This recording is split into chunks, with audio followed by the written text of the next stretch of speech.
Good afternoon everyone. बेटा voice clear है एकदम?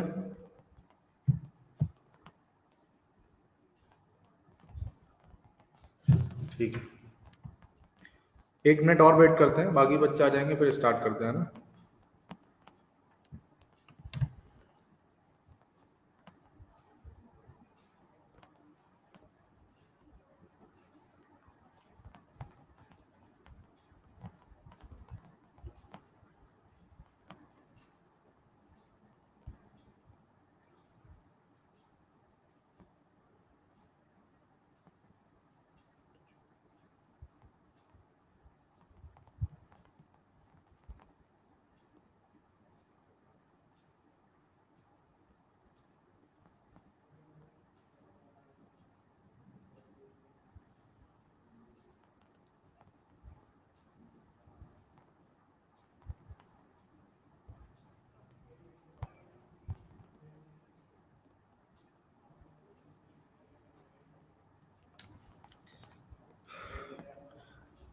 ठीक है बेटा, तो लास्ट टर्म पे हमने मोशन अंडर ग्रेविटी शायद खत्म कर लिया था बेटा। मोशन अंडर ग्रेविटी खत्म हो गया था ना बेटा। ट्रेजेक्टरी इक्वेशन एक्चुअली हम 2 डायमेंशन में पढ़ेंगे बेटा, 1 डायमेंशन में इतनी नहीं है वो, 2 डायमेंशन में आएगी बेटा वो, 2 डायमेंशन में। ठीक है, अभी 1 डायमेंशन चल रहा है।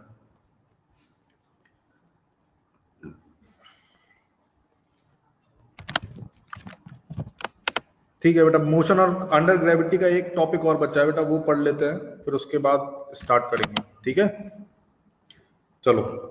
तो बेटा ये मोशन अंडर ग्रेविटी का एक पार्ट है, लेकिन अलग से हेडिंग डालनी है इसको, इसकी आपको। अभी हम पढ़ रहे हैं ड्रैग फोर्स। ठीक है, ड्रैग फोर्स बेटा, इसके बाद ग्राफ पढ़ेंगे। ठीक है, अभी हम ड्रैग फोर्स पढ़ रहे हैं, ये मोशन अंडर ग्रेविटी का ये एक पार्ट है, तो देख लेते हैं उसको भी, है ना। तो देखो ड्रैग फोर्स क्या होता है, जैसे आपने सबने एक्सपीरियंस किया होगा, अगर हम एयर में चलें और वाटर में चलें तो बेटा आसान किस में होता है चलना, बताओ। Which medium we are more comfortable to travel in, air और वाटर? क्या लगता है आपको, बताओ। एयर, ठीक है। तो बेटा ये सिंपल बात है, सब लोग मानेंगे इसको कि एयर में चलना ज्यादा इजी होता है। क्यों बेटा? क्योंकि एयर क्या करती है, हमको कम पुश करती है बैकवर्ड डायरेक्शन में। ठीक है, लेकिन वाटर जो होता है बेटा वो ज्यादा फोर्स लगाता है, हमें चलने नहीं देता, मतलब हमें रेजिस्टेंस ज्यादा मिलता है वाटर की वजह से। ठीक है, तो बेटा रेजिस्टेंस ड्यू टू मीडियम जो होता है, resistance offered due to medium is called drag,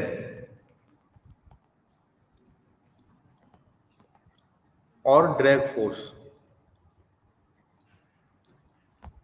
मतलब बेटा मीडियम में अगर कोई पार्टिकल चल रहा है तो उसको जो फोर्स मिलता है ऑफर्ड, मतलब जो फोर्स ऑफर किया होता है उसको, उस मीडियम की वजह से, मतलब मीडियम जितना फोर्स लगा के उसको अपोज करता है उसके मोशन को, उस फोर्स को हम बेटा ड्रैग फोर्स बोलते हैं। ठीक है, जैसे अभी तक हम क्या कर रहे थे बेटा, जब बॉल को ऊपर से ड्रॉप कर रहे थे ऐसे एक हाइट से, ठीक है, या फिर ग्राउंड से फेंक रहे थे ऐसे, तो क्या हो रहा था बेटा, हम एयर का इफेक्ट नेग्लिजिबल मान रहे थे, एयर को एब्सेंट मान रहे थे हम, लेकिन एक्चुअल में ऐसा नहीं होता बेटा, एयर एब्सेंट नहीं होती है। ठीक है, एयर प्रेजेंट होती है, तो एयर क्या करती है, इस पार्टिकल को वो भी एक्स्ट्रा फोर्स लगाती है। जैसे इसका मोशन, जैसे ये सेकंड डायग्राम की अगर मैं बात करूं, ये सेकंड डायग्राम की, तो बेटा रिटार्डेशन तो इसका कंफर्म होता है, रिटार्ड करता है ये, क्योंकि जी डाउनवर्ड लगता है। ऑफर्ड लिखा बेटा, ऑफर्ड, रेजिस्टेंस ऑफर्ड। बेटा पहले समझो, बाद में लिखना है ना, पहले समझो बाद में लिखना, मैं टाइम दूंगा लिखने के लिए, अभी बीच में मत लिखो। तो सेकंड फिगर एक्सप्लेन कर रहा हूं, तो सेकंड फिगर में हम अगर यू वेलोसिटी से फेंकते हैं ऊपर, तो बेटा ये तो कंफर्म है रिटार्ड करता है, तो रिटार्ड करने का कॉज क्या आप बताते थे कि इसका ग्रेविटी डाउनवर्ड लगता है, इस कारण से ये रिटार्ड करता है, क्योंकि नीचे एक्सेलरेशन है, वेलोसिटी ऊपर है, तो इसकी वेलोसिटी कम होती जाती है। तो बेटा एक यही कारण नहीं है रिटार्डेशन होने का, मतलब ये है कारण, लेकिन एक केवल यही कारण नहीं है। दूसरा कारण क्या होता है, एयर भी होती है। जब ये ऊपर जाता है तो बेटा एयर इस पे इस तरफ फोर्स लगाती है, एयर, ठीक है, इसको हम ड्रैग फोर्स बोलते हैं, एयर ड्रैग भी बोल सकते हैं, ठीक है, एयर ड्रैग। तो बेटा ये भी इसको रिटार्ड करती है, मतलब जी से ज्यादा एक्सेलरेशन से ये रिटार्ड होता है, ठीक है। मतलब एक्चुअल हाइट जो होती थी पहले, वो होती थी u square by two g, u square by two g चल के रुकता था ये। अभी बेटा और एयर ड्रैग जब और आ जाएगा तो ये कुछ और पहले ही रुक जाएगा, मतलब lesser than u square by two g पर जाकर रुक जाएगा। तो जो फोर्स एयर लगाती है मोशन ऑफ पार्टिकल पे, उस पर हम बेटा उसको हम क्या बोलते हैं, एयर ड्रैग, ठीक है। तो it is basically opposing force, ये अपोज करता है। इसका आपको एक्सपीरियंस होगा कि आप पानी में चलें तो पानी में चलने में दिक्कत होती है, लेकिन एयर में इतनी नहीं होती, क्योंकि एयर थोड़ा कम लगाती है फोर्स और पानी बहुत ज्यादा लगाता है, ठीक है। तो उसी तरीके से आप फील कर सकते हैं इसको कि व्हाट इज एयर ड्रैग। बेटा ये एयर ड्रैग की बात समझ में आई सबको? एयर ड्रैग क्या होता है, ड्रैग फोर्स क्या होता है, ये समझ में आया सबको? मीनिंग थोड़ा बहुत क्लियर हुआ, आइडिया लगा क्या होता है? रोहन और बच्चे बताओ, गोमती, ज्ञानेश्वरी, लोकेश,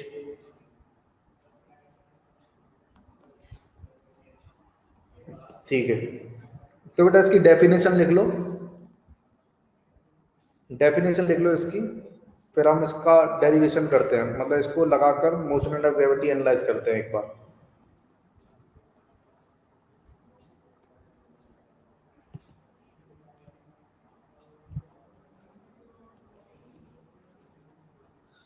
बेटा एक बार में नहीं समझ पा रहे आप, अब ये सिंपल सी चीज है, इसमें दो बार बताने में भी मुझे आलस आता है। चलो देखो एक बार फिर से बता रहा हूँ। बेटा ये कई बार बोल के मैंने समझाया, एक बार नहीं बोला मैंने, कई बार बोला इसी को,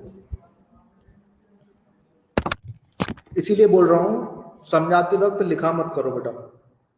जो लोग लिखते हैं उनको फिर उस समय का नहीं समझ में आएगा। ऑलमोस्ट मैंने 5 बार तो बोला होगा जो मैंने बोला है। अब सुनो देखो,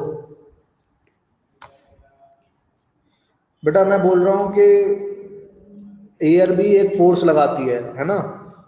मैंने ये कैसे समझा, जब हम एयर में चलते हैं तो इजी होता है चलना, और वाटर में चलते हैं तो थोड़ा डिफिकल्ट होता है। तो वाटर में डिफिकल्ट होता है, जिससे हम क्या समझ सकते हैं कि मीडियम एक फोर्स लगाता है। तो एयर भी लगाती है, लेकिन एयर कम लगाती है, ठीक है, लेकिन लगाती है फिर भी। तो मैं बोल रहा हूँ कि अगर बॉल को हम फेंकते हैं तो वो रिटार्ड करती है सिर्फ जी की वजह से, ये हमें अभी तक पता था। लेकिन बेटा एयर ड्रैग भी एक्स्ट्रा लगता है, तो रिटार्ड करने के दो कारण है, एक तो जी और एक air drag. Air drag basically क्या है, उस पर जो फोर्स लगेगा एयर की वजह से, उसके मोशन में जो दिक्कत आएगी एयर की वजह से, उसको हम एयर ड्रैग बोल रहे हैं। तो वैसे वो जाती थी u square by two g height पर, अभी वो और कम हाइट पर जाएगी, ठीक है। बस यही बताया, समझ गए अभी?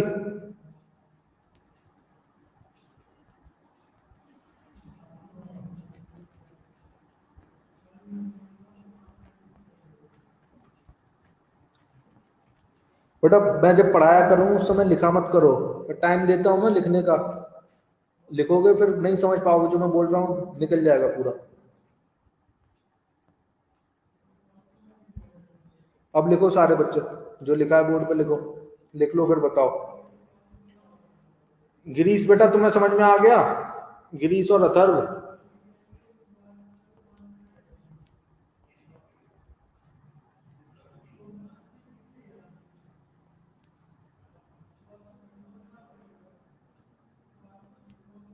गिरीश तुम बताओ, तुम्हारा रिप्लाई नहीं आया।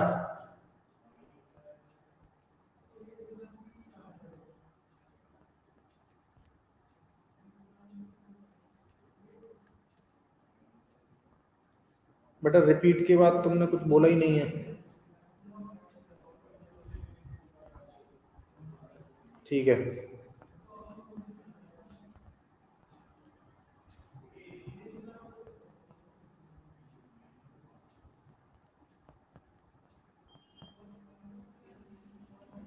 बेटा नोट कर लिया सबने?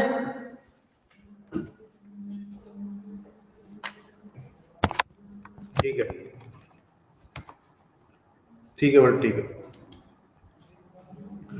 अब बेटा हम मोशन जो अभी तक एनालाइज किया है वो ड्रैग फोर्स के साथ एनालाइज करेंगे। मान लो u वेलोसिटी से इसको ऊपर फेंका। चलो पहले मैं एक चीज और बताता हूं आपको, तब ये बताऊंगा।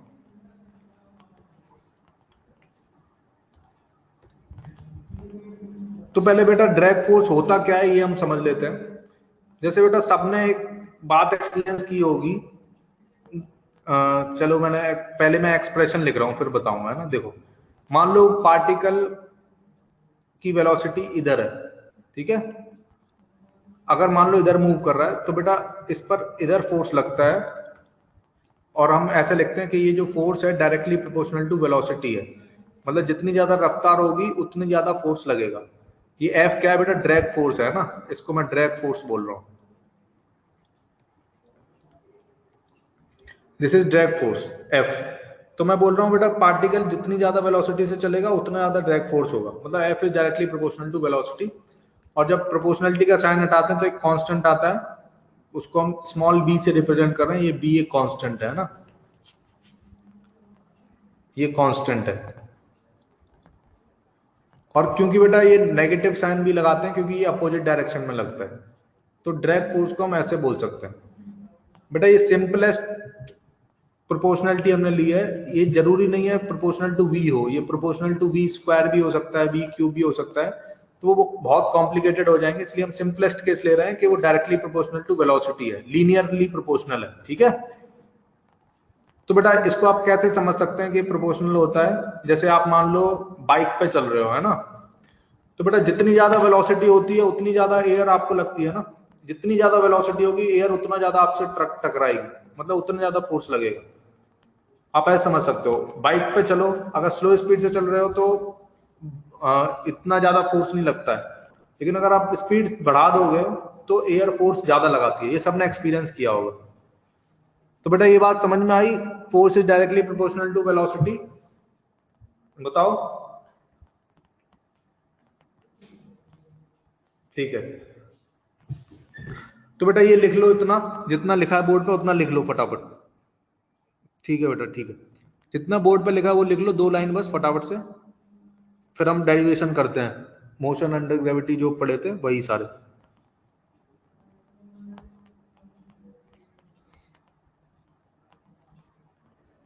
ठीक है,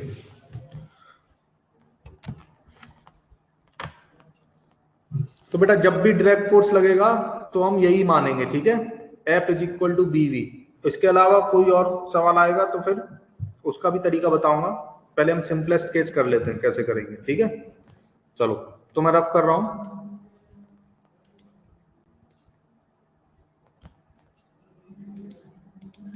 अब देखो बेटा, मान लो आपने ग्राउंड से एक पार्टिकल को फेंका वर्टिकली ऊपर u वेलोसिटी से, ठीक है।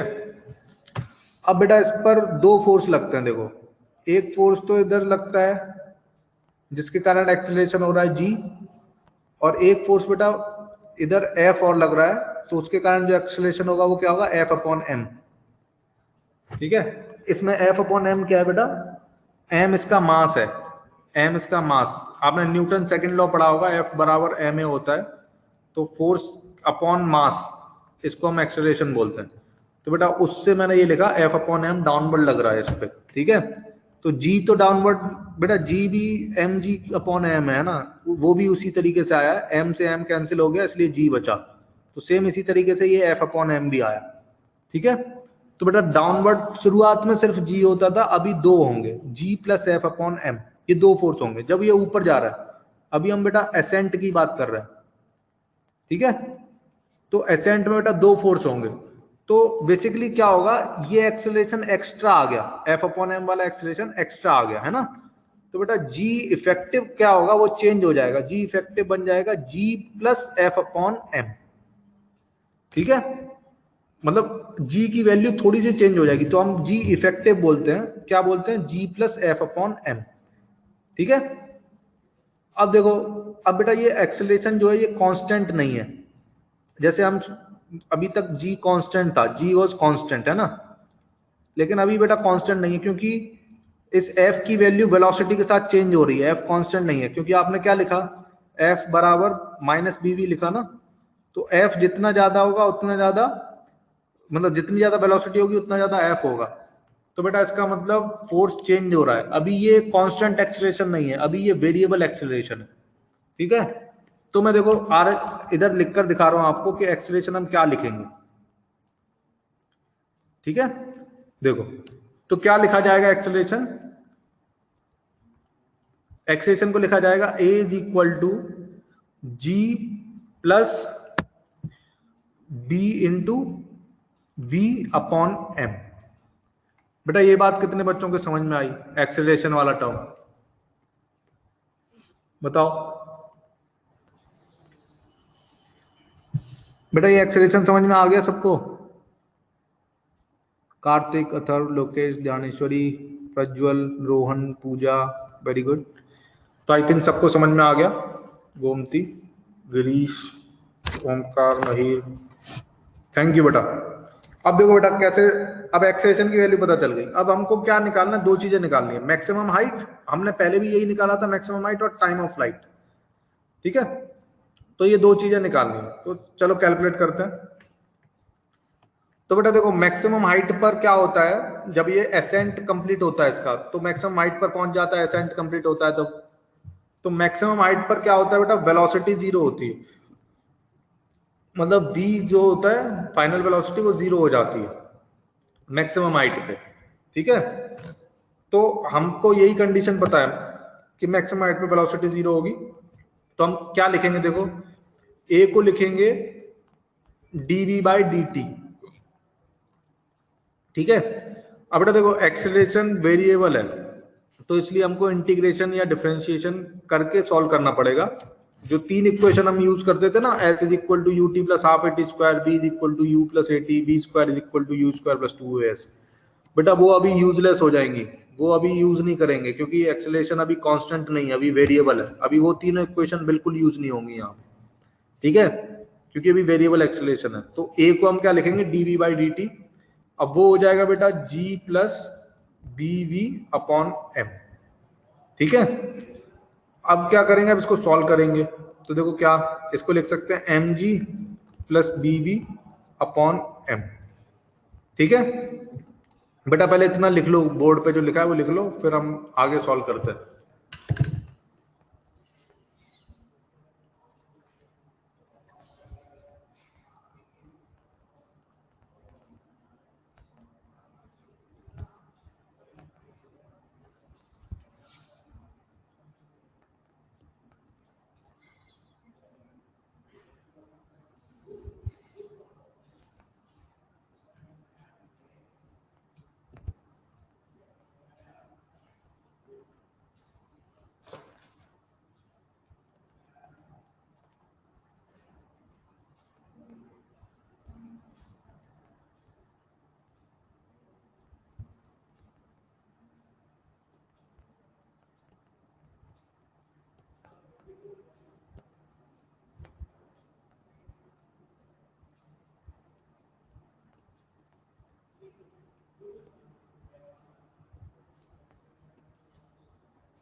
बेटा नोट हो जाए फिर बताओ मुझे।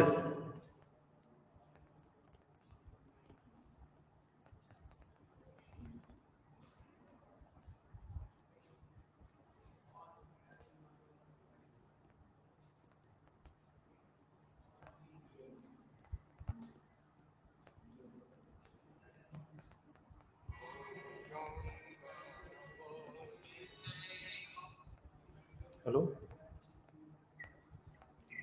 हाँ हाँ मैडम, हाँ मैडम बोलिए।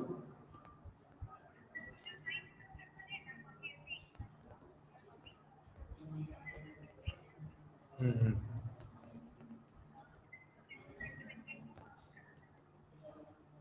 ठीक है,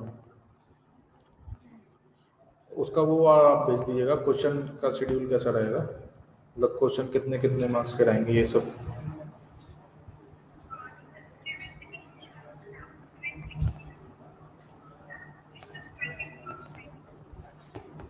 ठीक है मैडम, मेरा अभी क्लास चल रहा है, अगर कोई दिक्कत होगी तो बाद में पूछता हूँ। ठीक है बच्चों, अभी देखो क्या करेंगे, अब इसको सॉल्व कर लेते हैं।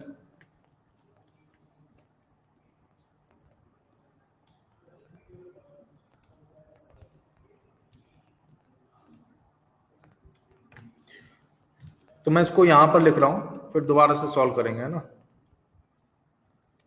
तो dv by d t is equal to आया mg plus bv upon m। ठीक है, इसको भी रफ कर देता हूं।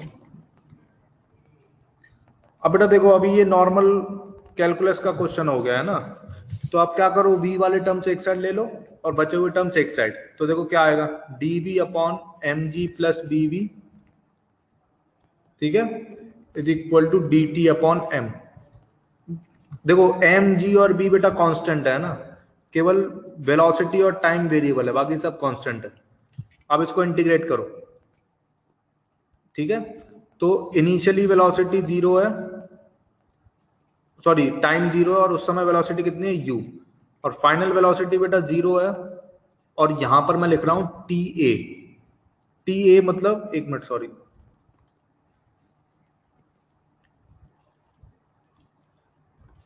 यहां पर बेटा लिख रहा हूं मैं टी ए, क्योंकि बेटा टॉप मोस्ट पॉइंट पे जैसे मान लो यहां से फेंका हमने, तो यहां आके रुकेगी, है ना। तो इस पॉइंट पे इसकी वेलोसिटी बेटा जीरो हो जाएगी, है ना। तो जिस समय पे जीरो होगी उस समय पे टाइम ऑफ एसेंट हो जाएगा, मतलब एसेंट के केवल बेटा यहां से यहां तक ही रहेगा, है ना। फिर तो वो नीचे आना स्टार्ट कर देगा, तो बेटा इसीलिए मैंने जब वेलोसिटी जीरो हुई है उसके सामने टी ए लिखा है, टी ए मतलब टाइम ऑफ एसेंट। ठीक है, अब इसको सॉल्व करते हैं, देखो कैसे सॉल्व होगा। तो बेटा इसका इंटीग्रेशन क्या होगा, ये वन बाई वी के फॉर्म में लिखा हुआ है, तो लॉग में आएगा, है ना, एल एन में। तो क्या लिखा जाएगा, l n of m g plus b v, और v के कोफिशिएंट से बेटा डिवाइड भी करेंगे, ठीक है। तो b, अब लिमिट्स लगाओ u से लेके जीरो तक, ठीक है। और इधर कितना आ जाएगा, इधर सिंपली टी ए आ जाएगा, टी ए बाई एम, ठीक है। बस इंटीग्रेट कर दिया बेटा, इधर आर एच एस में बेटा लिमिट्स मैंने लगा दिया, डी टी का इंटीग्रेशन होगा टी, टी बाई एम, और लिमिट्स लगाओगे जीरो से लेके टी ए तक, तो t a upon m minus zero upon m, तो सिर्फ बेटा टी ए बाई एम बचेगा, ठीक है। तो मैंने डायरेक्टली लिख दिया है। बेटा यहां तक समझ में आ गया सबको, बताओ। ठीक है, तो बेटा इसको नोट कर लो, नोट कर लो, नोट हो जाए फिर बताओ मुझे, और कोई डाउट हो तो पूछ लो।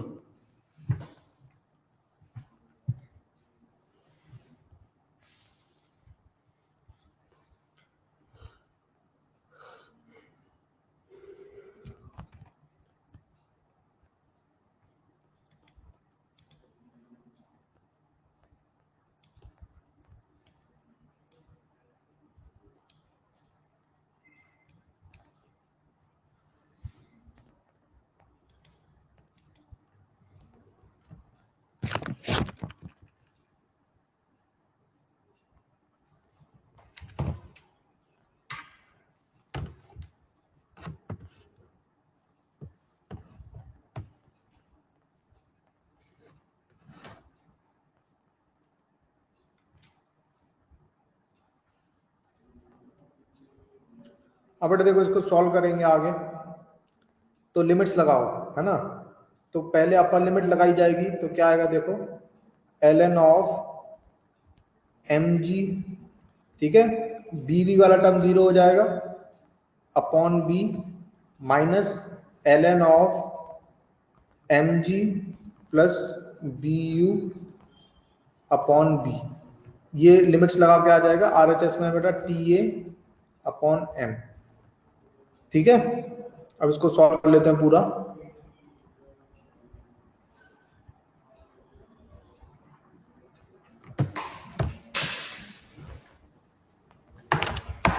वेट एक मिनट, ठीक है। अब देखो, तो बेटा इसको पूरा सॉल्व करेंगे तो क्या आएगा, ln ऑफ, देखो b तो कांस्टेंट है डिनोमिनेटर में, तो वो RHS में भेज देता हूं, तो देखो कितना आ जाएगा, RHS आ जाएगा BTA अपॉन m, और LHS में आ जाएगा बेटा ln of a minus ln of b। ये फॉर्मूला होता है बेटा ln of a upon b का, ठीक है। तो वही फॉर्मूला यूज कर रहा हूं यहाँ पे, तो क्या आएगा देखो, ln of mg upon mg plus v, sorry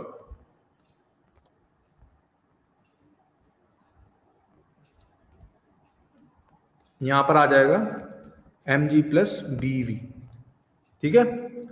ये आया। अब इसको पूरा सॉल्व कर लो तो देखो क्या आता है,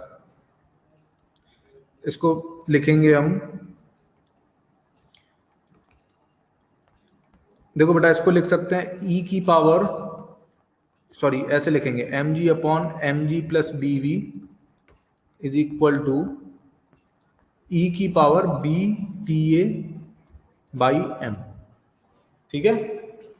अब इसको रेसिप्रोकल कर दो, रेसिप्रोकल करेंगे तो क्या होगा देखो, mg plus bv upon mg is equal to e की power bta by m, minus में आएगा बेटा क्योंकि रेसिप्रोकल हो जाएगा ना, तो 1 अपॉन e की पावर x होता है e की पावर माइनस x, ठीक है। तो इधर माइनस आ जाएगा। अब इसको पूरा सॉल्व कर लेते हैं, तो देखो mg से डिवाइड दे दो LHS में, ठीक है।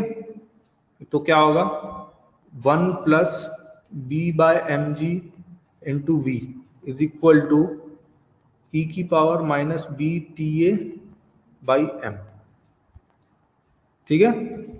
अब पूरा सॉल्व कर लो इसको, तो ये आ जाएगा b v by m g is equal to e की power minus b t a by m minus 1। ये बेटा ब्रैकेट में पूरा है ना, ई की पावर में पूरा। अब एम जी अपॉन बी उधर भेज दो, तो फाइनल वेलोसिटी आ जाएगा, velocity is equal to m g by b into e की power minus b t a by m minus 1। So this is the expression for velocity,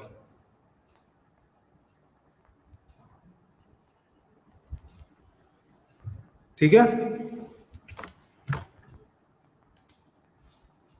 बेटा। यहां तक समझ में आया है सबको?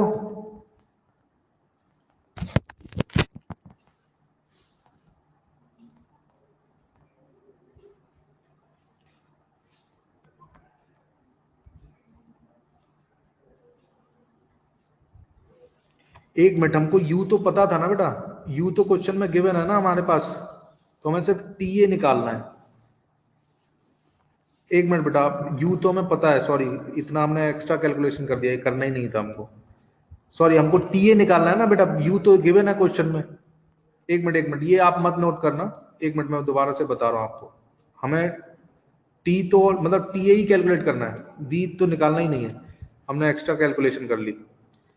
रुको, डायरेक्टली टी ए आ गया बेटा, देखो यहां से डायरेक्टली कैलकुलेशन, मतलब डायरेक्टली टी ए की वैल्यू आ गई। देखो टी ए की वैल्यू यहां से सीधा सीधा आ जाएगी, t a is equal to m by b l n of m g upon m g plus b v, directly खत्म हो गया। दिस इज टी ए, क्योंकि हमें यू तो पता है ना ऑलरेडी। और बेटा यहां पर एक बार चेक करो, यहां पर वेलोसिटी था या यू था, क्या था बेटा, बी था या यू था? वैसे यू होना चाहिए क्योंकि हमने शुरुआत में यू से फेंका है, ठीक है। तो यहां यू कर देता हूं, क्योंकि वी तो हमने कुछ माना ही नहीं, सिर्फ यू माना है ना, तो सिर्फ वी बचेगा, यू बचेगा, सॉरी। एक मिनट, हाँ बस।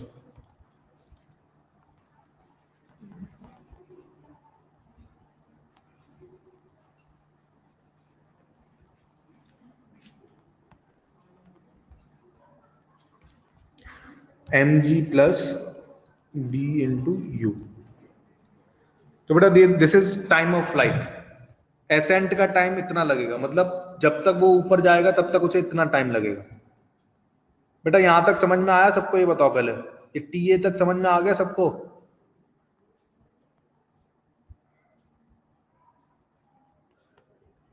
बेटा बताओ टीए तक समझ में आया है? कार्तिक और बच्चे बताओ।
बेटा स्क्रीन दिखाई दे रही है आप लोगों को? स्क्रीन दिखाई दे रही है?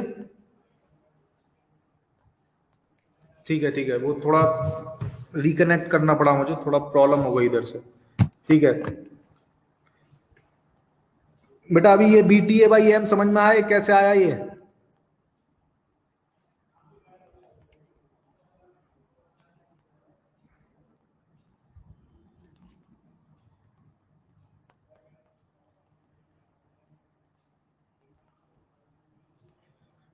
बेटा मैंने तभी पूछा था आपको ये स्टेप समझ में आया, तो आपने यस बोला था। अब आप बोल रहे हो पहले से एक्सप्लेन करो, प्लीज सर भी बोल रहे हो।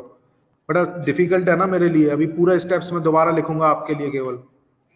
मैंने पहले स्टेप तो ही पूछा था, इसलिए मैं हर स्टेप पे पूछ रहा हूँ, ये समझ में आया, ये समझ में आया, ये समझ में आया। तब आप नहीं बोल रहे हो। अब लास्ट स्टेप पर जब आंसर आ गया, अब आप बोल रहे हो पहले से समझाओ। बेटा मैं चाहूँ तो मना कर सकता हूँ, मैं नहीं बताऊंगा, क्योंकि अभी लास्ट स्टेप है। मैं पूरा स्टेप दोबारा से लिखूं? बताओ, आपको पहले से बोलना चाहिए ना। मैं हर स्टेप पर पूछा ये समझ में आया, समझ में आया, आपने एक पे भी नहीं बोला। आप बोल रहे हो पहले से एक्सप्लेन करो। अभी केवल आपकी वजह से पूरा लिखना पड़ेगा मुझे, और यहाँ पर स्लाइड्स में लिखा भी नहीं है वो ऑलरेडी। बेटा ओरली बता रहा हूँ, सुनो। अब ऐसे ही है ना, हमारे पास एक्सेलरेशन की वैल्यू आई थी। ठीक है बेटा, ऐसे ही सुनो। बेटा मैं सीरियसली बोल रहा हूँ, सारे बच्चे याद रखो, हर स्टेप में मैं पूछता हूँ ना कि आपको नहीं समझ में आया। अभी लास्ट स्टेप आ गए, हम आंसर निकाल लिया, अब बोल रहे हो आप कि पहले से एक्सप्लेन करो। It is not the way to ask बेटा। हर स्टेप में मैं पूछ रहा हूँ ना, इसीलिए अगर नहीं हो, डाउट हो, उसी समय पूछ लो। अब बोलोगे कि सर पहला लेक्चर का पहला चीज बताओ, कैसे बताऊंगा? बताओ।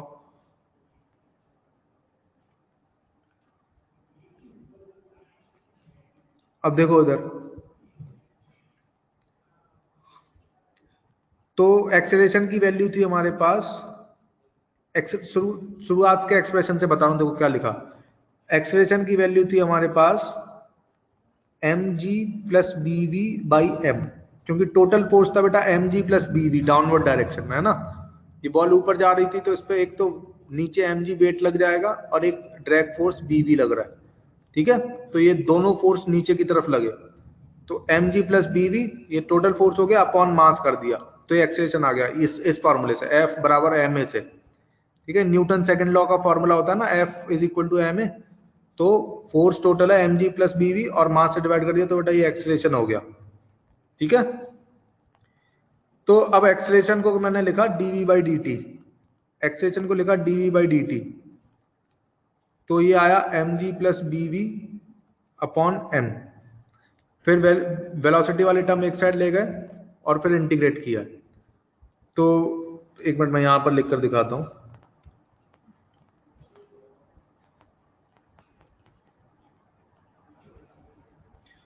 एक मिनट हाँ।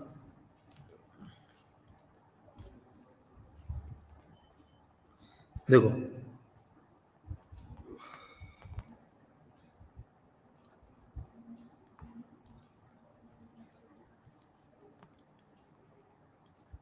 ठीक है, अब देखो तो यहां तक आ गया। अब हम वेलोसिटी वाले टर्म से एक साइड ले जाएंगे तो d v upon m g plus b v is equal to आएगा डी टी बाई एम। ठीक है, अब इंटीग्रेट करो इसको। तो इंटीग्रेट करेंगे तो क्या आएगा, l n of m g plus b v और अपॉन डिनोमिनेटर में क्या आ जाएगा, एम। ठीक है, सॉरी डिनोमिनेटर में एम नहीं आएगा, बी आएगा। v का कोफिशिएंट आता है बेसिकली, है ना, v जिसको इंटीग्रेट कर रहे हो उसका कोफिशिएंट आता है। तो क्या आ जाएगा, b आ जाएगा। अब इसमें लिमिट्स क्या लगाएंगे, शुरुआत का टाइम पे वेलोसिटी u है, फाइनल टाइम पे वेलोसिटी ta है, सॉरी टाइम पे वेलोसिटी 0 है।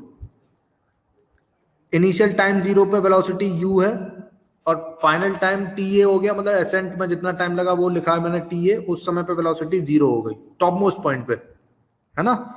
टॉप मोस्ट पॉइंट पे टाइम कितना लगेगा, एसेंट का टाइम पूरा का पूरा लग जाएगा, तो उस समय वेलोसिटी 0 है। तो बेटा लिमिट्स ये लगा दी, आरएचएस में आ गया इंटीग्रेट करके टी ए बाई एम। तो इस बी को उधर भेजेंगे तो आएगा l n of m g, ये भेजना भी नहीं है आपको, डायरेक्टली आपके पास टी ए की वैल्यू आ गई, एम को एलएचएस में भेज दो। ठीक है, तो एम को एलएचएस में भेजेंगे तो डायरेक्टली हमारे पास ये इक्वेशन आ जाएगी, ये वाली इक्वेशन। ठीक है, इसके डायरेक्टली बाद ये इक्वेशन आई है। ठीक है बेटा, अभी सबको समझ में आ गया, बताओ।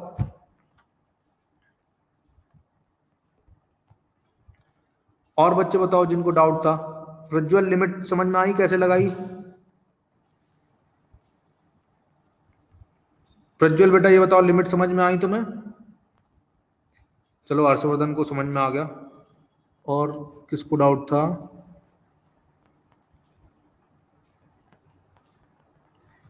बेटा देखो, मैं बताने की मना नहीं कर रहा हूं, आप एक क्वेश्चन को 50 बार पूछोगे ना, मैं 50 बार बताऊं, लेकिन उसी समय पूछो।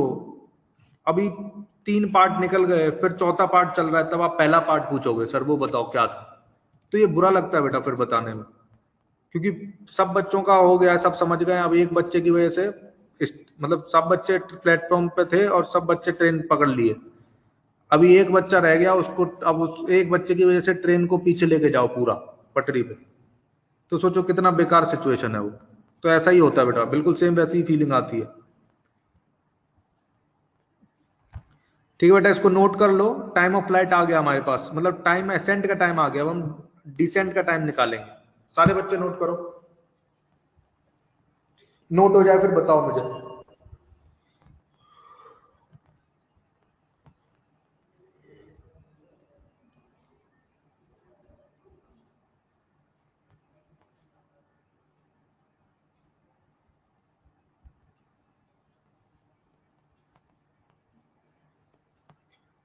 हाँ बेटा एक मिनट रुको, टाइम ऑफ फ्लाइट निकाला। बेटा इसमें टाइम ऑफ फ्लाइट शब्द इस्तेमाल नहीं करते, अभी मैं बताऊंगा उसके बारे में, एक बार बस लिख लो फिर बताता हूँ, डिस्कस करेंगे उसको।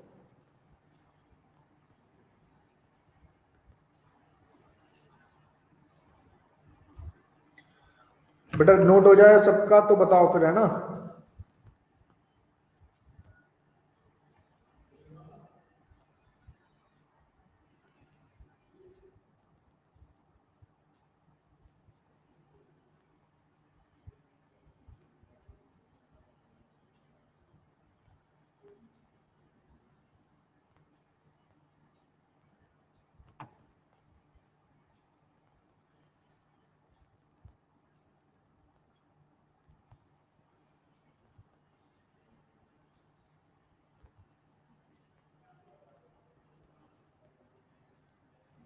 ठीक है,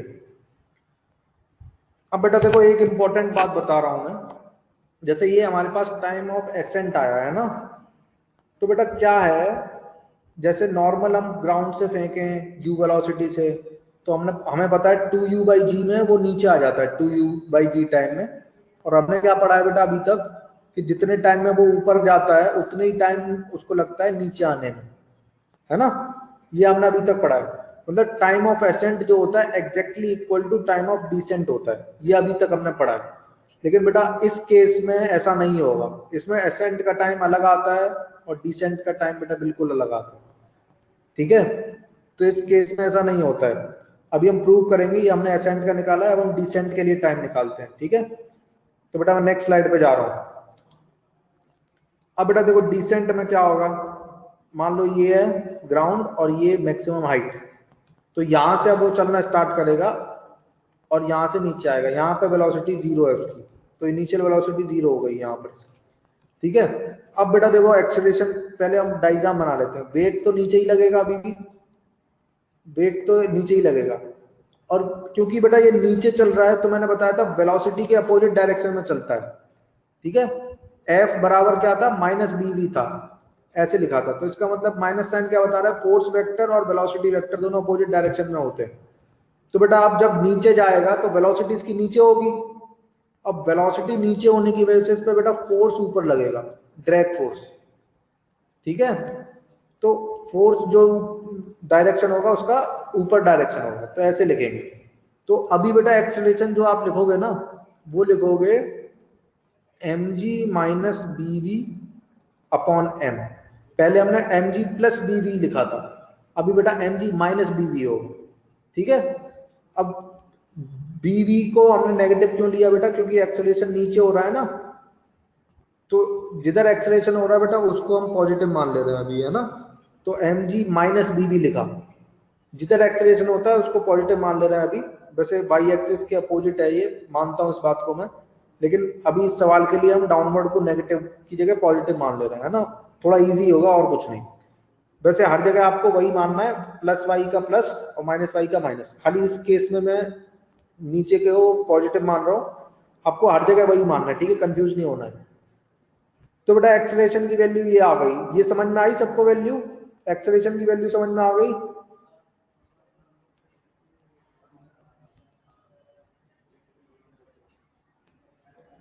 ठीक है बेटा, किसी को डाउट नहीं है ना एक्सप्रेशन की वैल्यू में? हर्षवर्धन तुम्हें आई समझ में?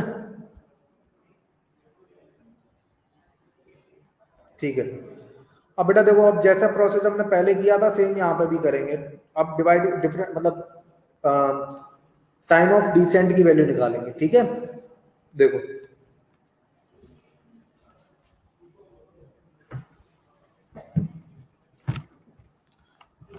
अब बेटा देखो, टाइम ऑफ डिसेंट निकालने के लिए प्रॉब्लम क्या है, मतलब हमको पहले तो पता था कि भाई मैक्सिमम हाइट पे वेलोसिटी 0 होती है, ये पता था। लेकिन बेटा अभी कुछ भी नहीं पता है कि ग्राउंड पे कितनी वेलोसिटी होगी इसकी।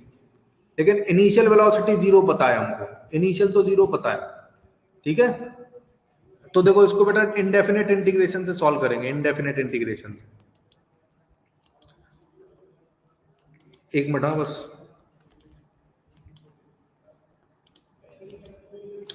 अब देखो मैं यहां लिख रहा हूं a इज इक्वल टू हमारा आया mg minus bv upon m, ठीक है। ये आया हमारे पास एक्सेलरेशन। तो बेटा एक्सेलरेशन को अब क्या लिखा जाएगा, dv बाई dt, तो लिख देते हैं dv by dt is equal to mg minus bv upon m। अब वेलोसिटी वाले टर्म्स एक साइड ले जाओ, तो dv upon mg minus bv is equal to dt by m। अब इसको इंटीग्रेट करो तो क्या होगा, देखो इंटीग्रेट करके इधर लिख रहा हूं मैं, क्या आएगा ln ऑफ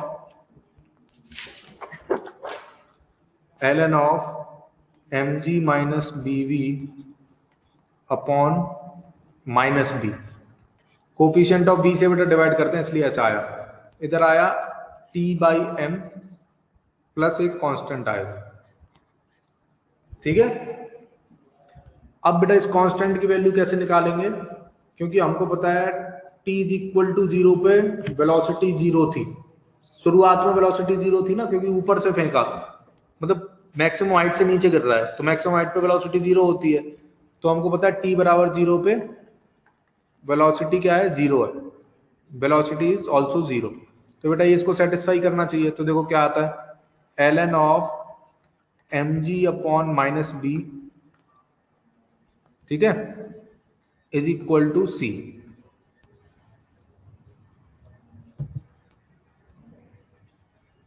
ठीक है बेटा, यहां तक समझ में आया, ये बताओ, सी की वैल्यू समझ में आ गई सबको?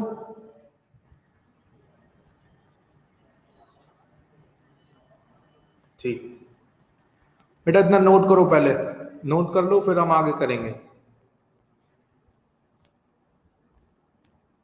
इतना नोट कर लो।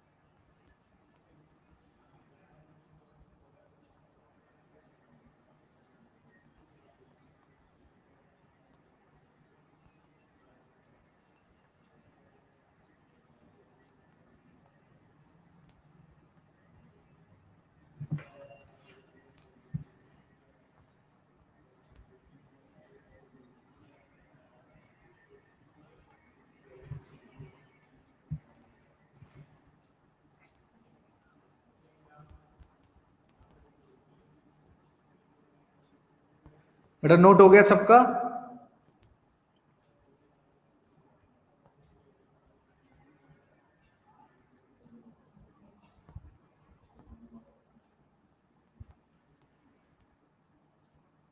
ठीक है,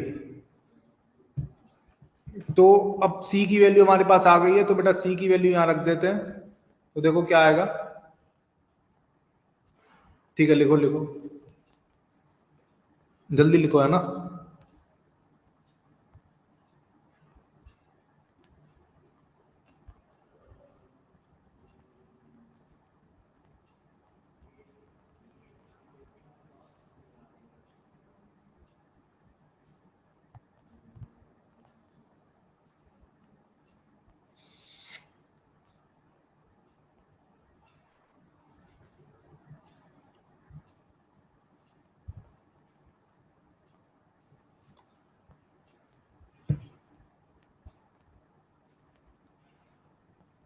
हुआ बेटा नोट अभी?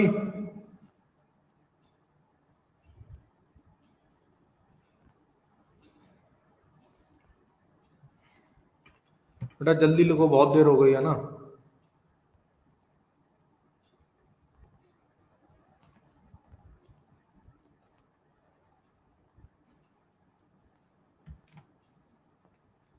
अभिषेक लिख लिया, अच्छा ठीक है।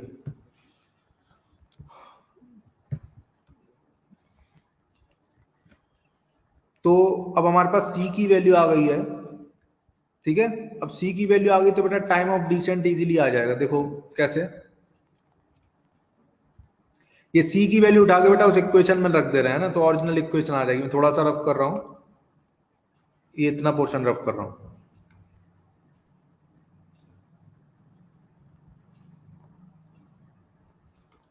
देखो तो क्या आया, ln of mg minus b v, ठीक है, upon minus b minus c, c की वैल्यू आई ln of mg upon minus b, ठीक है, is equal to t by M.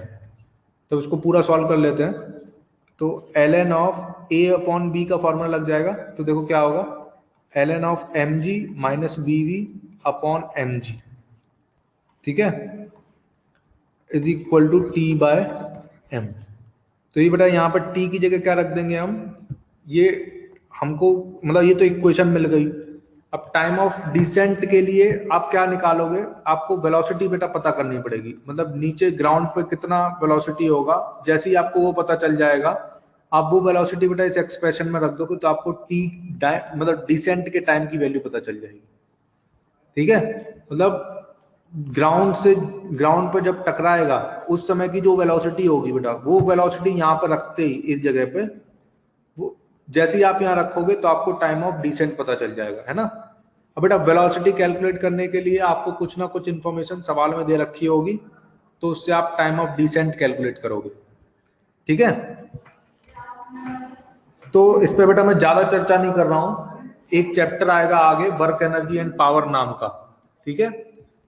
और आगे अगला चैप्टर, एक चैप्टर और ये भी आएगा न्यूटन्स लॉज ऑफ मोशन, ठीक है ना। तो बेटा न्यूटन्स लॉज ऑफ मोशन में इस क्वेश्चन को हम दोबारा से लेंगे, क्योंकि अभी हमने फोर्स वगैरह के बारे में ज्यादा पढ़ा नहीं है, तब हम डिटेल में पढ़ेंगे इसको। तो जितना भी एक्स्ट्रा बच गया है बेटा, वो सब हम दोबारा से पढ़ेंगे, ठीक है। कहां पे बेटा minus b t by m होगा, किस जगह बोल रहे हो, कौन से स्टेप में?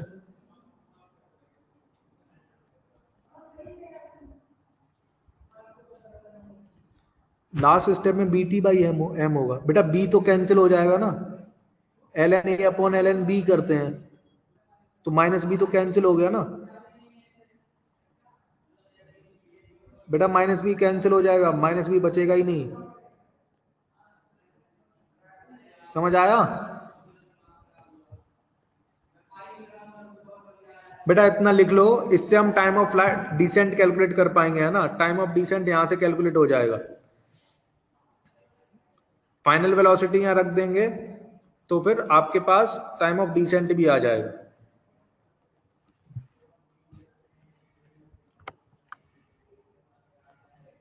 ये दोनों स्टेप लिख लो बेटा, फटाफट हो जाए फिर बताओ मुझे, ठीक है। फिर एक आध क्वेश्चन करके देखते हैं, उससे ज्यादा क्लैरिटी आएगी।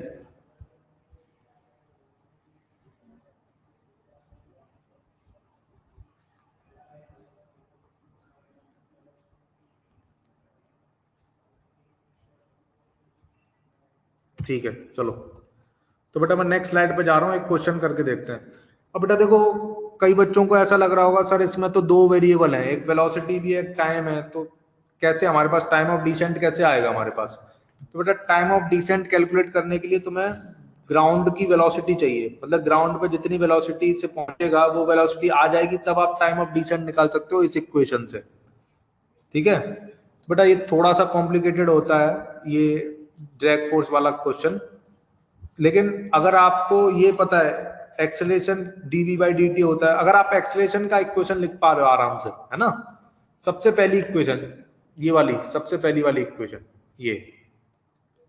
हाँ बेटा एग्जांपल ले रहे हैं, एक बस थोड़ा सा बता दूं फिर तुरंत एग्जांपल ले रहे हैं। तो अगर आपको ये इक्वेशन पता है बेटा, इसके बाद सिर्फ कैलकुलस है, डिफरेंशिएशन इंटीग्रेशन करके ही आपको सवाल करना है ना। तो चलो एक क्वेश्चन ले लेते हैं, थोड़ा क्लैरिटी आ जाएगी। चलो मान लो हमने ग्राउंड से एक बॉल फेंकी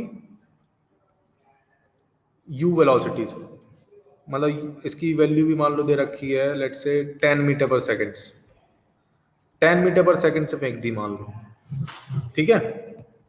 और आपको ड्रैग फोर्स बोला गया F इज इक्वल टू है माइनस वी, ठीक है।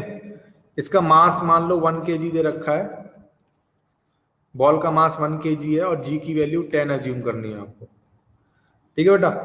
तो आपको दो चीजें कैलकुलेट करनी है, पहली कैलकुलेट करनी है टाइम ऑफ एसेंट क्या होगा, दूसरा मैक्सिमम हाइट कितनी होगी, ये कैलकुलेट करना है, दो चीज। सारे बच्चे ट्राई करो अपने आप, फिर मैं डिस्कस करूंगा, 1-2 मिनट ले लो।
बेटा आपको लगे कि मैं डिस्कस करूं तो बताइएगा, ठीक है, फिर मैं डिस्कस करूंगा।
ठीक है बेटा, डिस्कस करूं मैं?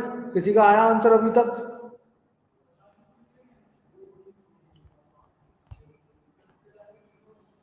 ठीक है, देखो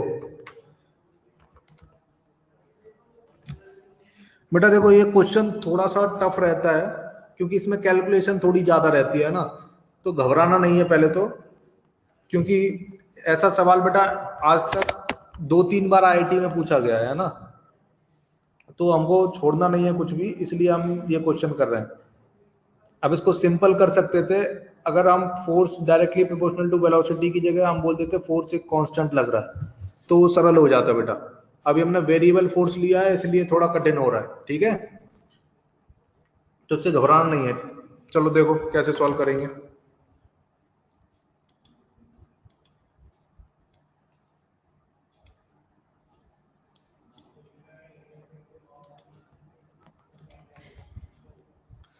तो हमने ग्राउंड से फेंका है 10 मीटर पर सेकंड से, 1 kg इसका मास है और फोर्स लग रहा है -v। तो बेटा जब ये ऊपर जाएगा तो इस पर फोर्स डाउनवर्ड लगेगा, मतलब ऐसे v मैग्नीट्यूड का, और एक फोर्स वेट भी लगेगा, तो ये बेटा एग्जैक्टली 10 हो जाएगा क्योंकि मास की वैल्यू 1 है और g की वैल्यू 10 है। ठीक है, तो डाउनवर्ड फोर्स कितना लगेगा? 10 प्लस v, ये टोटल फोर्स हो गया। तो बेटा एक्सेलरेशन कितना हो जाएगा? 10 प्लस v, क्योंकि मास भी 1 kg है तो एक्सेलरेशन और फोर्स दोनों बराबर हो जाएंगे। ठीक है, तो यहां लिखते हैं a is equal to 10 plus b, तो a को लिखेंगे dv बाय dt, ये आएगा 10 प्लस बी। बेटा ये बताओ इतना कितने लोगों ने लिखा था, इतनी इक्वेशन, कितने बच्चे ये इक्वेशन लिख पाए थे? कार्तिक वेरी गुड, और बच्चे बताओ, अथर, ज्ञानेश्वरी, रोहन वेरी गुड, और बच्चे बताओ बेटा।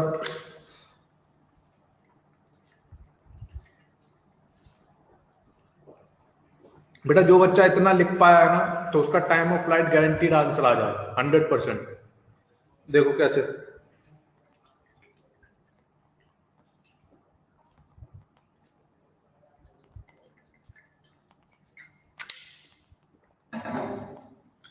देखो तो बेटा वेरिएबल सेपरेट कर लो, वेलोसिटी वाले एक साइड, तो dv अपॉन 10 प्लस v एक साइड आ जाएगा, dt RHS में चला जाएगा। अब इंटीग्रेट करो, तो बेटा शुरुआत के टाइम पे वेलोसिटी कितनी है? 10 है, ठीक है, और मान लो t टाइम पे वेलोसिटी v है।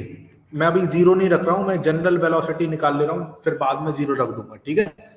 तब इसको इंटीग्रेट करो, तो इंटीग्रेट करेंगे तो देखो क्या आता है,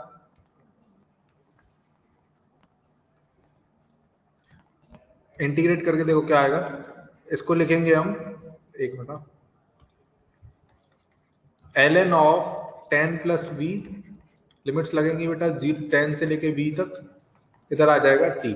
अब लिमिट्स लगा दो तो आएगा ln of 10 plus v minus ln of 20 is equal to t। तो ये आ जाएगा ln of 10 plus v upon 20 is equal to t। तो यहाँ से v की वैल्यू 10 प्लस वी अपॉन 20 आ जाएगा e की पावर t। बेटा इतना लिखो, पहले इतना लिख लो फिर आगे कर दें सॉल्व। इतना लिख लो।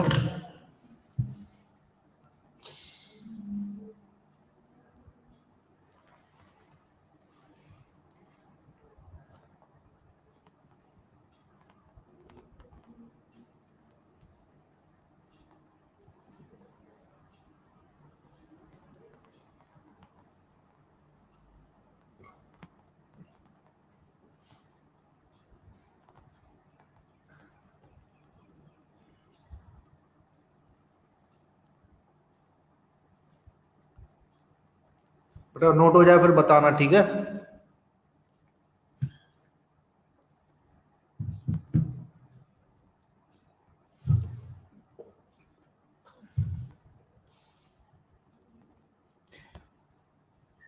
बेटा किसी को डाउट तो नहीं है ना यहां तक जो किया उसमें? डाउट हो तो बेझिझक पूछ लो, है ना, विदाउट एजिटेशन।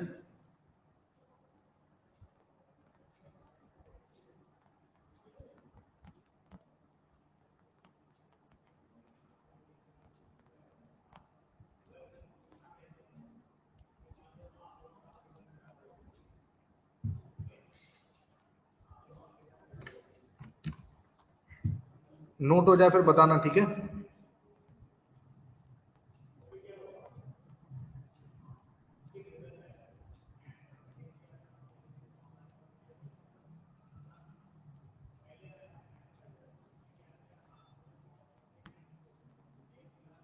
ठीक है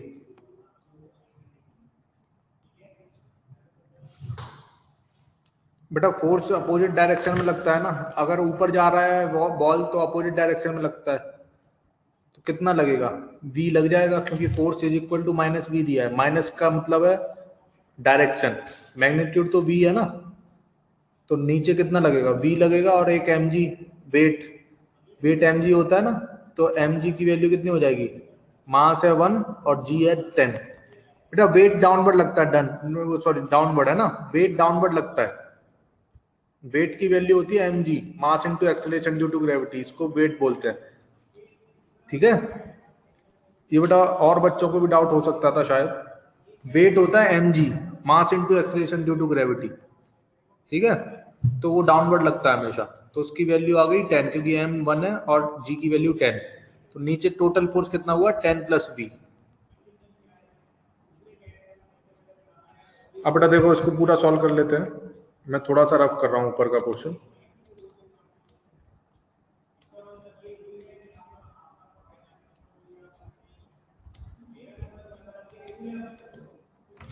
अब देखो, तो इसको क्या लिखेंगे, 1/2 plus v by 20 is equal to e की पावर t। या फिर ऐसा मत लिखो, ऐसा करो, इसको डायरेक्टली 20 को उधर भेज देते हैं। तो क्या आ जाएगा, 10 plus v is equal to 20 times e की पावर टी, और वेलोसिटी आ जाएगा फिर 20 ई की पावर टी माइनस 10, ये वेलोसिटी आ जाएगी, ठीक है। अब बेटा आपसे टाइम ऑफ एसेंट पूछा है, तो टाइम ऑफ एसेंट में वेलोसिटी जीरो होती है, ठीक है। टाइम ऑफ एसेंट के वक्त वेलोसिटी जीरो होती है। ये तो आपके पास वीटी रिलेशन आ गया, किसी भी समय की वेलोसिटी अगर आपको निकालनी है एसेंट में, केवल एसेंट की बात हो रही है बेटा, ये है ना, मान लो ये मैक्सिमम हाइट है और ये ग्राउंड है, तो बेटा यहां से यहां तक किसी भी समय पर अगर आपको वेलोसिटी निकालनी है तो आप इस एक्सप्रेशन से निकाल सकते हो, ठीक है। ये उसका एक्सप्रेशन आया। अब हम क्या निकालना चाहते हैं, टाइम ऑफ एसेंट निकालना चाहते हैं, ठीक है। तो टाइम ऑफ एसेंट निकालने के लिए आपको क्या करना पड़ेगा, वेलोसिटी को जीरो रखना पड़ेगा, क्योंकि ऊपर वेलोसिटी जीरो हो जाएगी। तो देखो क्या आएगा, 0 इज इक्वल टू 20 ई की पावर टी ए, टी की जगह मैंने टी ए रख दिया -10, तो 10 इज इक्वल टू 20 ई की पावर टी ए, तो ये आ जाएगा half is equal to e की पावर टी ए। अब दोनों साइड बेटा लॉग ले लो, ln लॉग ले लेंगे तो क्या आएगा देखो, ln of half is equal to t a, ln of e की पावर टी ए आएगा ना, ln ऑफ ई की पावर टी ए, तो बेटा ये ln ऑफ ई की पावर टी ए में ये पावर आगे आ जाएगी, तो टी ए ln ई बेटा 1 होता है क्योंकि बेस और नंबर सेम हो गया, ठीक है, तो इसलिए मैंने ये ln हाफ को टी ए के बराबर रख दिया, तो टाइम ऑफ फ्लाइट डायरेक्टली आ गया इतना। ठीक है बेटा,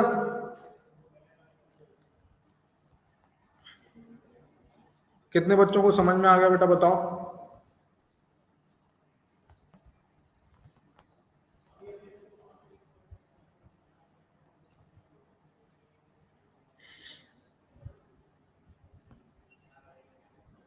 बेटा कौन सा स्टेप पूछना है बताओ, अभिषेक कौन सा स्टेप?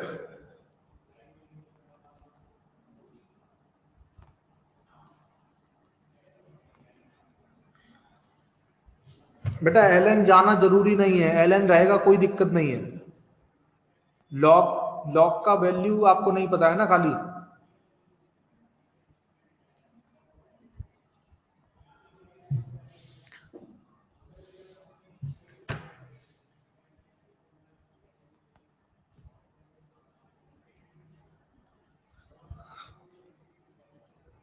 बेटा लॉग रहेगा कोई दिक्कत नहीं है ना।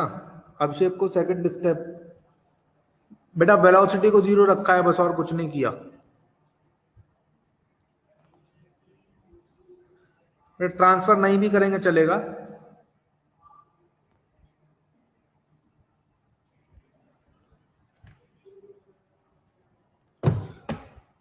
अब बेटा देखो, अभी कोई अगर इसको क्लियरली ऑब्जर्व करे ना, तो बेटा एक बात समझ में आएगी आपको।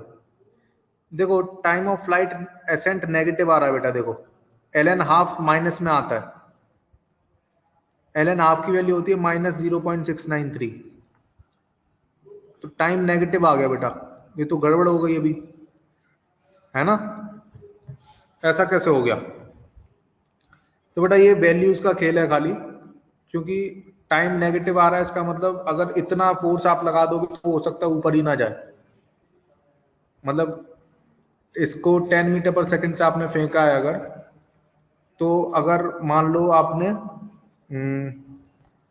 वेट डाउनवर्ड लग रहा है 10 न्यूटन का, और फोर्स भी लग रहा है वेलोसिटी के बराबर, ठीक है, इतना फोर्स लगेगा बेटा तो हो सकता है वो ऊपर ही ना जा पाए, इस कारण से टाइम नेगेटिव आ रहा है, ठीक है। एक बार फिर से मैं चेक कर लेता हूँ कुछ गड़बड़ तो नहीं की है, 1 मिनट बेटा बस मैं थोड़ा सा चेक कर लेता हूँ, ठीक है। ऐसा करो, इतना नोट कर लो पहले फिर चेक करते हैं, नोट कर लो इतना पहले, नोट हो जाए फिर बताओ मुझे।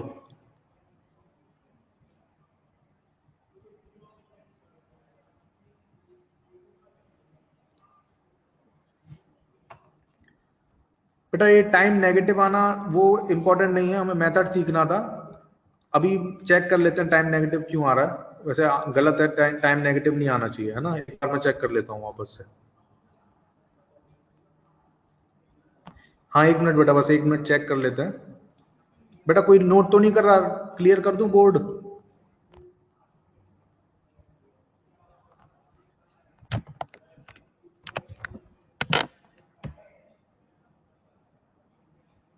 लिखो लिखो लिखो, जल्दी लिखो।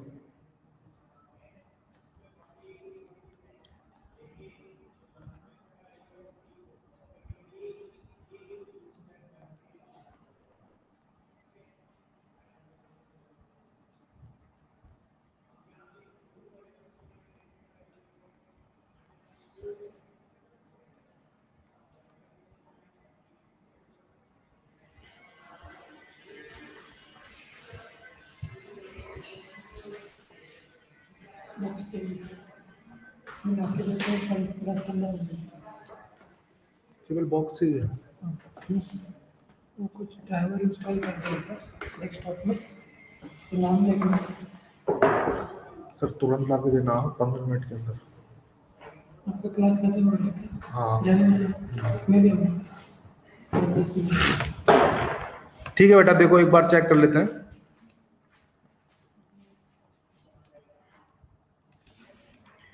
एक मिनट, जैसे हमने बॉल को फेंका ऊपर 10 मीटर पर सेकंड से,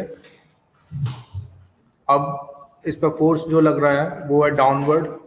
वेट, एक तो वेट लग रहा है वो होगा 10 और डाउनवर्ड वेलोसिटी के बराबर है ना, फोर्स बराबर है -v।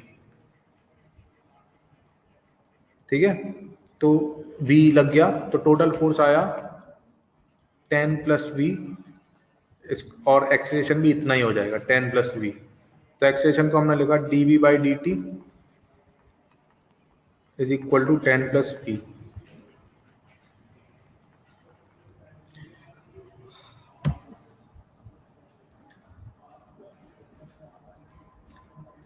अब बेटा देखो गलती क्या कर रहे थे मुझे समझ में आ रहा है।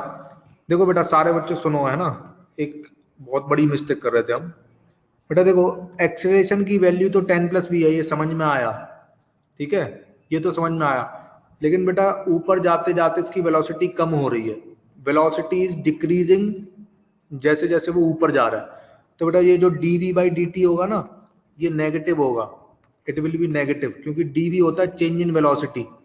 तो वेलोसिटी बेटा कम हो रही है ना, तो चेंज इन वेलोसिटी नेगेटिव हो जाएगा। तो चेंज इन वेलोसिटी नेगेटिव होगा तो फिर बेटा इसको यहाँ पर एक माइनस साइन लगाना पड़ेगा आपको, जिससे ये पॉजिटिव हो जाए, तभी तो 10 + v एक्सेलरेशन और ये दोनों एक साइन के हो पाएंगे। इधर तो हमने 10 + v डाउनवर्ड दिखाया है, ठीक है, लेकिन अगर ये नेगेटिव आ गया तो इसका मतलब एक्सेलरेशन तो ऊपर हो गया, है ना। बेटा समझ पा रहे हैं आप लोग जो मैं बोल रहा हूँ, ये बताओ ये बात समझ में आई।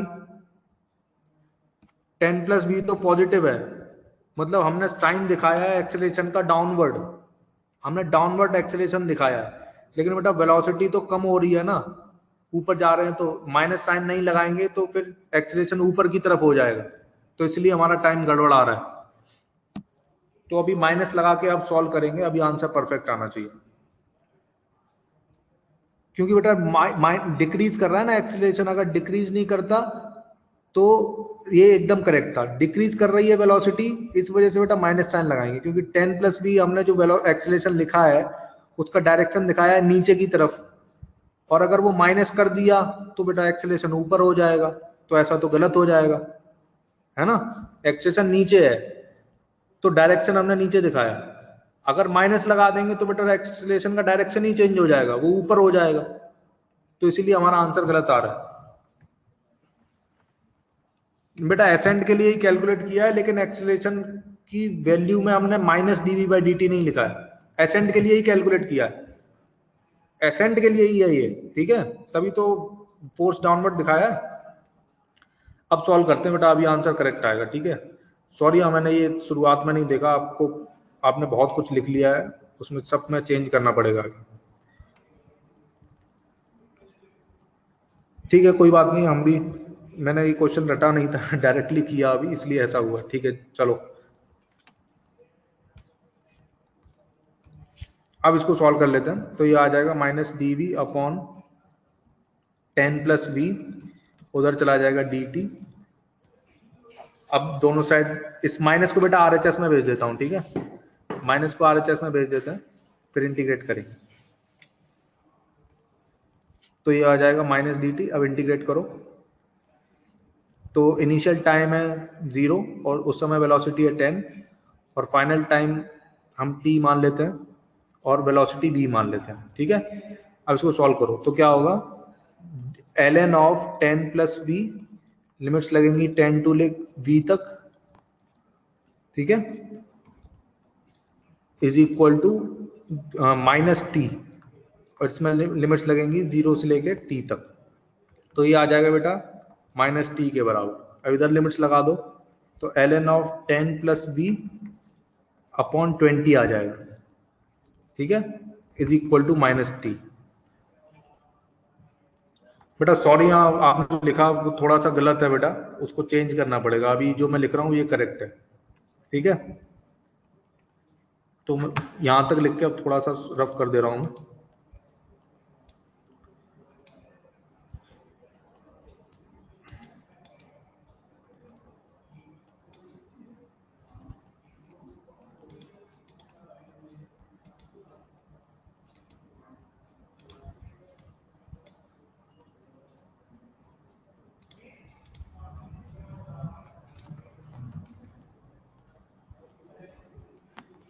ठीक है, देखो अभी तो यहाँ तक आया, अब इसको सॉल्व कर लेते हैं पूरा।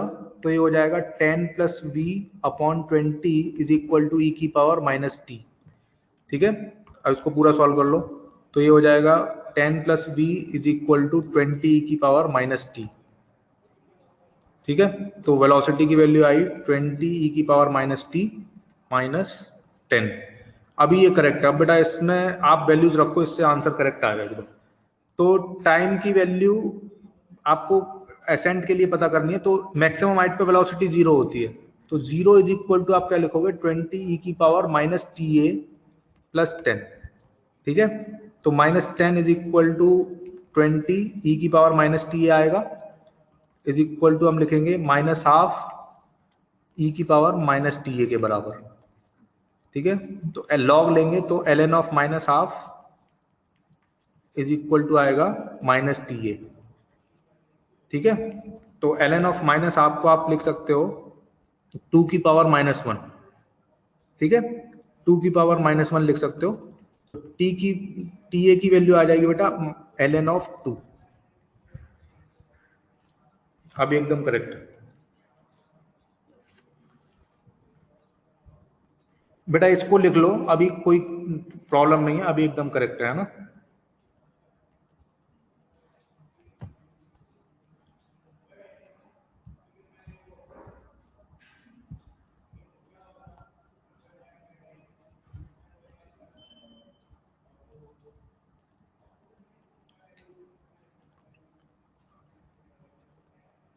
बेटा इसको नोट कर लो, है ना, अभी ये करेक्ट है एकदम।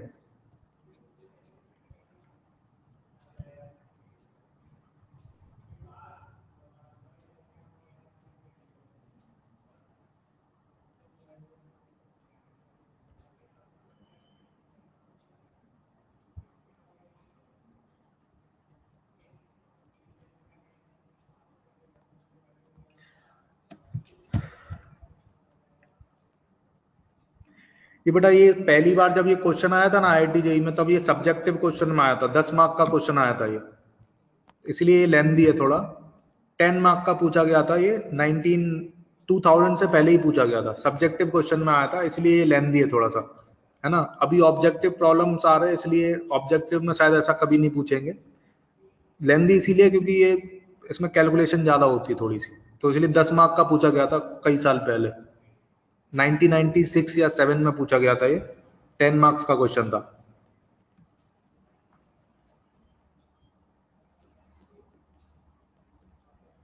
बेटा ऑब्जेक्टिव में इतना लेंदी नहीं आएगा, ऑब्जेक्टिव में मतलब ट्रिकी आते हैं, अच्छे आ सकते हैं, लेकिन लेंदी नहीं आता है, मतलब कम टाइम लगे ऐसा आता है। जब आईआईटी सब्जेक्टिव होता था उस समय की बात का, उस समय का क्वेश्चन है बेटा ये।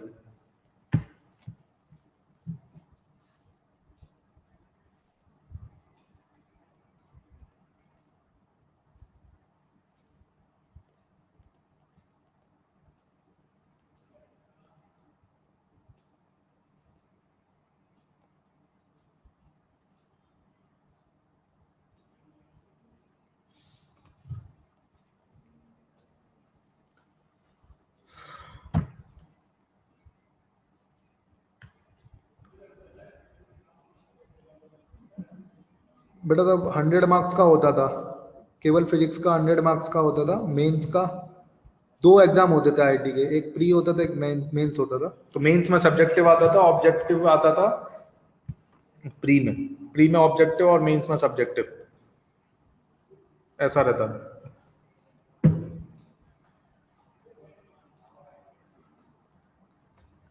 ठीक है, अच्छा बेटा ये बताओ, आपकी सुबह 9 o'clock क्लास रहती है क्या, सुबह के टाइम पे 9 o'clock?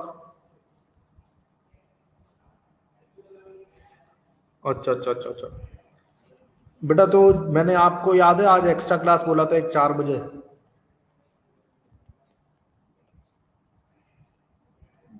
तो मैं सोच रहा था उसको अभी आप लोग मतलब दोपहर के टाइम पे शायद झेल ना पाए उस क्लास को, दोबारा कंटिन्यूस फिजिक्स हो जाएगा तो थोड़ा आप परेशान हो सकते हैं। तो बेटा मैं सोच रहा था उसको संडे को ले लूं। बेटा 6 o'clock मेरी क्लास रहती है एक्चुअली। 6 o'clock मेरी एक और क्लास है। बेटा 6 o'clock मेरी भी क्लास है 6 o'clock।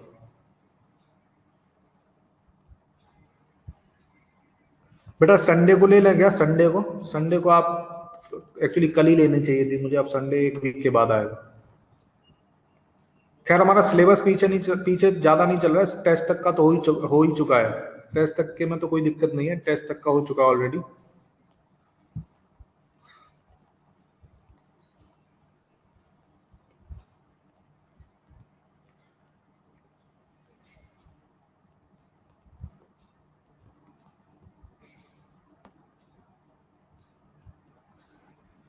बेटा आज नहीं लेते हैं, ऐसा करते हैं आज मैं थोड़ा सा काम है मुझे इसलिए मैं मना कर रहा हूँ। कल नहीं था मेरे को काम, आज ही आया।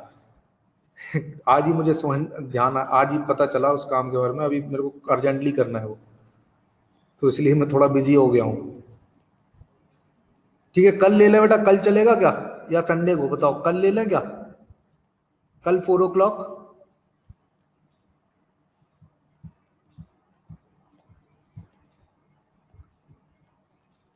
बेटा कल ले लेते हैं, संडे बहुत आगे हो जाएगा ना, कल ही ले लेते हैं, कल 4 o'clock ले लेते हैं कल। आज एक्चुअली थोड़ा बिजी हूं मैं, मुझे एक पेपर बनाना है एक्चुअली, बस और कुछ नहीं। बेटा संडे बहुत दूर हो जाएगा, संडे अभी 7 दिन है, अभी कल निकल के गया है।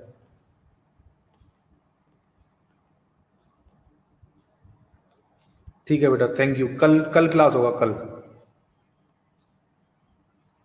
बेटा 9 o'clock का क्लास रहता है ना, इसलिए। ठीक है चलो।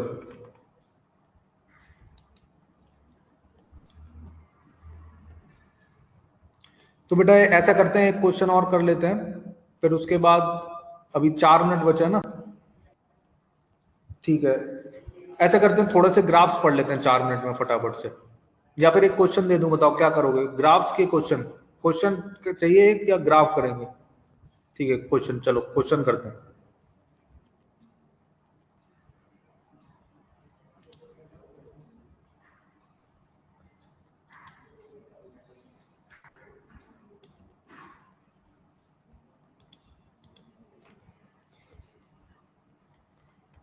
चलो एक छोटा सा क्वेश्चन पूछ रहा हूं।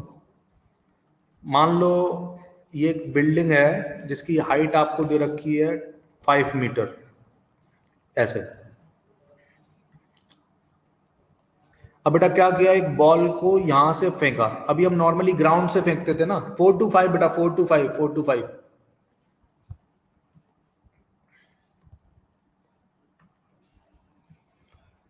अब बेटा देखो क्वेश्चन सुनो सारे बच्चे। एक बिल्डिंग है उसकी हाइट है 5 मीटर। अब क्या किया हमने, एक बॉल को फेंका ऊपर ऐसे, इसकी स्पीड दे रखी है मान लो 5 मीटर पर सेकेंड। तो बेटा आपसे पूछा जा रहा है ग्राउंड पे जब ये आएगा यहाँ पे, मतलब ऐसा समझो जस्ट आगे से फेंका जिससे ये ग्राउंड पर आ सकता है ना, जस्ट आगे से फेंका क्योंकि उसी जगह फेंकेंगे तो वापस वहीं पर आ जाएगा। जस्ट आगे से फेंका जिससे ये ग्राउंड पर आए, ठीक है। तो पूछा जा रहा है ग्राउंड पे कितने टाइम के बाद आएगा, आपको टाइम बताना है बेटा। ग्राउंड पे कितने टाइम के बाद आएगा ये बताना है। क्वेश्चन समझ में आ गया सबको? ठीक है करो, ठीक है सॉल्व करो। How much time will it take to reach the ground, time बताना है बेटा आप।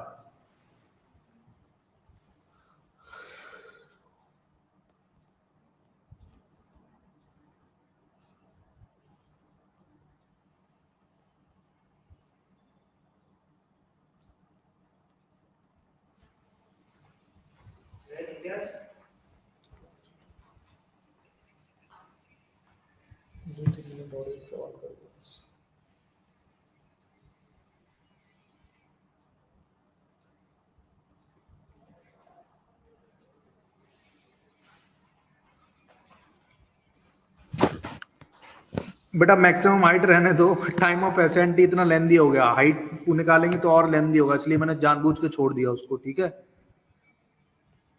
टाइम ऑफ एसेंट ठीक है, मैक्सिमम हाइट बहुत लेंदी हो जाएगा, फिर दो दो पार्ट मतलब बहुत ज्यादा लंबा हो जाएगा।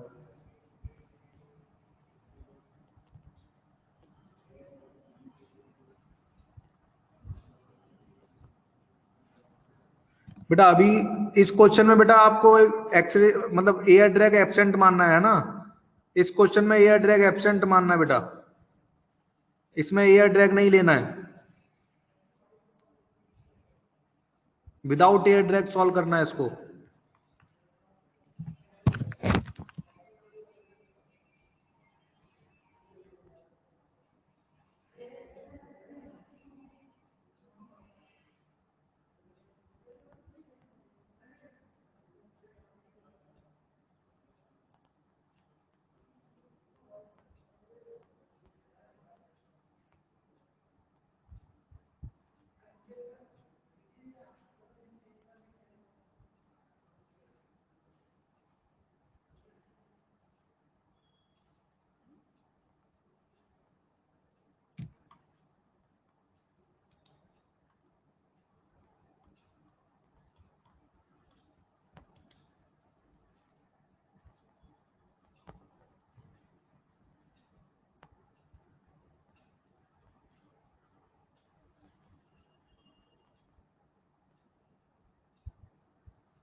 बेटा हार्डली 1 मिनट लगना चाहिए इस सवाल में, इजी क्वेश्चन है।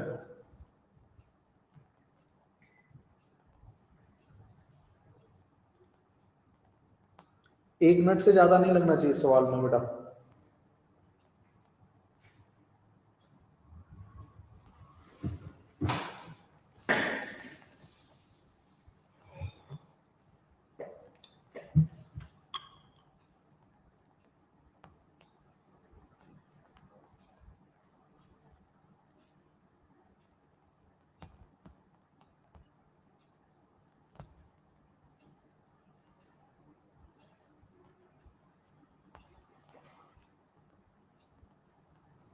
किसी का आया आंसर अब तक?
बेटा देखो इतना टाइम नहीं लगेगा, देखो बिल्कुल सिंपल है। u की वैल्यू आपको +5 दे रखी है, ठीक है, a की वैल्यू -10 है। अब बेटा जब ये ग्राउंड पर आएगा तो डिस्प्लेसमेंट इसका कितना हुआ, -5 हुआ, क्योंकि ये नीचे आया, नेट डिस्प्लेसमेंट इनिशियल से फाइनल पोजीशन के बीच में कितना है, 5 है ना, और वो डाउनवर्ड डायरेक्शन में, तो डिस्प्लेसमेंट हुआ -5। ठीक है, तो अब आप दो तरीके से सॉल्व कर सकते हो। एक तरीका तो है सेकंड इक्वेशन यूज कर लो, s is equal to u t plus half a t square, तो उससे क्वाड्रेटिक बनेगी, उसको सॉल्व कर लो तो टाइम आ जाएगा। दूसरा तरीका है बेटा, तीसरी इक्वेशन से फाइनल वेलोसिटी निकाल लो, और फाइनल वेलोसिटी पता चल जाए तो पहली इक्वेशन में v is equal to u plus a t लगा के टाइम निकाल लो। दोनों तरीके से कर सकते हैं। ठीक है, तो मैं पहले तरीके से कर रहा हूँ, s is equal to u t plus half a t square लगा के। तो देखो एस की वैल्यू -5 इज इक्वल टू यू कितना है 5 into time of light capital t minus half into 10 t square. ठीक है, तो ये 5 टाइम कैंसिल हो जाएगा, तो आएगा -5 is equal to 5t minus 5t square. 5 cancel हो जाएगा पूरी इक्वेशन से, तो देखो क्या आएगा, t square minus t minus 1 is equal to 0। अब बेटा इस क्वाड्रेटिक इक्वेशन को सॉल्व कर लेंगे, दो आंसर आएगा, वही जो इससे आएगा वही आंसर हो जाएगा। ठीक है, चलो मैं सॉल्व करके दिखा देता हूँ। तो टी की वैल्यू आएगी 1 प्लस माइनस, बेटा माइनस साइन नेग्लेक्ट कर देंगे है ना, क्योंकि 1 से छोटा नहीं हो सकता। बी स्क्वायर 1 माइनस 4ac, तो -4ac हो जाएगा +4 अपॉन 2, तो t की वैल्यू आ जाएगी 1 plus √5 upon 2 seconds. This is the answer. बेटा किसी का आया था ये आंसर? अथर्व का करेक्ट है, very good. Kartik very good. और किसी का? और कोई लाया था बेटा ये आंसर, बताओ। ठीक है, सबको समझ में आ गया बेटा? डाउट तो नहीं है किसी को? Any doubt, anyone?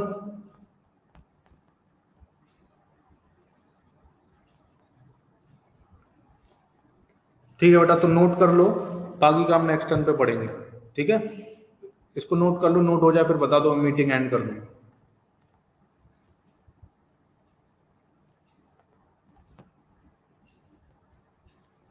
बेटा इससे पहला वाला जो टॉपिक है ना, अंडर मतलब ड्रैग फोर्स, बेटा वो थोड़ा सा कॉम्प्लिकेटेड रहता है, तो उससे घबराना नहीं है। ठीक है, ड्रैग फोर्स थोड़ा सा कॉम्प्लिकेटेड रहता है, आपके लिए एकदम सिंपल क्वेश्चंस आएंगे, वो मैं आपको नेक्स्ट टाइम पे बताऊंगा कैसे सिंपल सवाल आएंगे, है ना।